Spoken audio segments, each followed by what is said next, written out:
ఇప్పుడు మీకు ఒక ఇంపార్టెంట్ విషయం చెప్పాలండి. ముందున విషయం చెప్పమ్మా, అది ఇంపార్టెంట్ కాదో మేం చెప్తాం. నీకు అంత సీన్ లేదు అబ్బాయి. అసలు మనం జంతువుల దగ్గరికి వెళ్ళిపోతున్నామా లేకపోతే అవే మన దగ్గరకు వచ్చేస్తున్నాయా?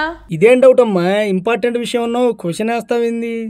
అందుకే అనేది నీకు అస్సలు ఆతనవాగదని. అసలు ఆ సిరుతపులి అక్కడికి ఎందుకు వచ్చింది? జనాలు ఎందుకు దానంతా భయపెట్టేసి మరీ వాళ్ళ మీద దాడి చేసేసేలా చేసేసుకున్నారు? ఇప్పుడు ఇవే క్వశ్చన్లు సోషల్ మీడియాలో గింగిరాలు తిరిగేస్తున్నాయండి.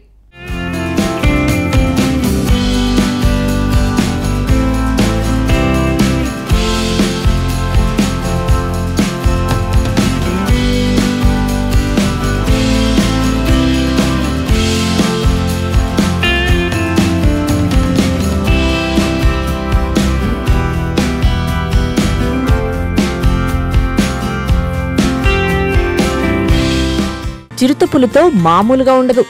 దాని పరుగు వేగం ఊహకు అందదు. అందుకు నిదర్శనంగా నిలుస్తోంది ఈ వీడియో. హిమాచల్ ప్రదేశ్లోని కమర్పూర్ గ్రామంలో జరిగిన ఓ సంఘటన సోషల్ మీడియాను ఊపేస్తోంది. దగ్గరలోని అడవుల్లోంచి ఒక చిరుత దారి తప్పి గ్రామ సమీపంలోని పొలాల్లోకి వచ్చింది. చిరుతను చూసిన జనాల్లో భయం మొదలైంది. దానిని అక్కడి నుంచి తరిమేందుకు కర్రలు, ఇనుపరాడ్లు పట్టుకున్నారు. చిరుతపై దాడి చేసేందుకు ప్రయత్నించారు. తనపై దాడి జరగకుండా చిరుత కూడా అక్కడి వారిపై తిరిగి దాడి చేసింది. ఆ తర్వాత అక్కడి నుంచి వేగంగా పారిపోయింది. చిరుత పారిపోతున్నప్పుడు అక్కడ ఉన్న 2 కుక్కలు దానిని వెంబడించడం కొసమెరుపు. చిరుత దాడిలో 3 గ్రామస్తులు తీవ్రంగా గాయపడ్డారు. వారిలో ఒకరికి కంటికి తీవ్రంగా గాయాలయ్యాయి.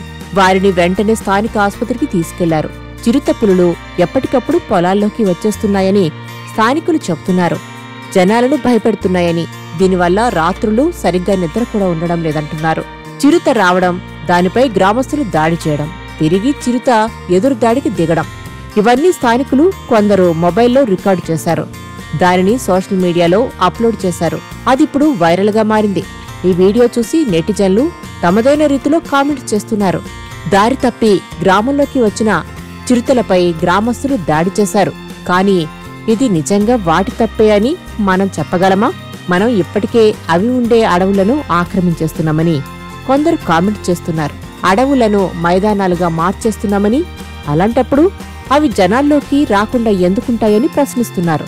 చిరుత ఎదురుదాడికి దిగిందంటే ఆత్మరక్షణ సూత్రం దానికి కూడా వర్తిస్తుంది కదా అని ఒక యూజర్ అంటున్నారు.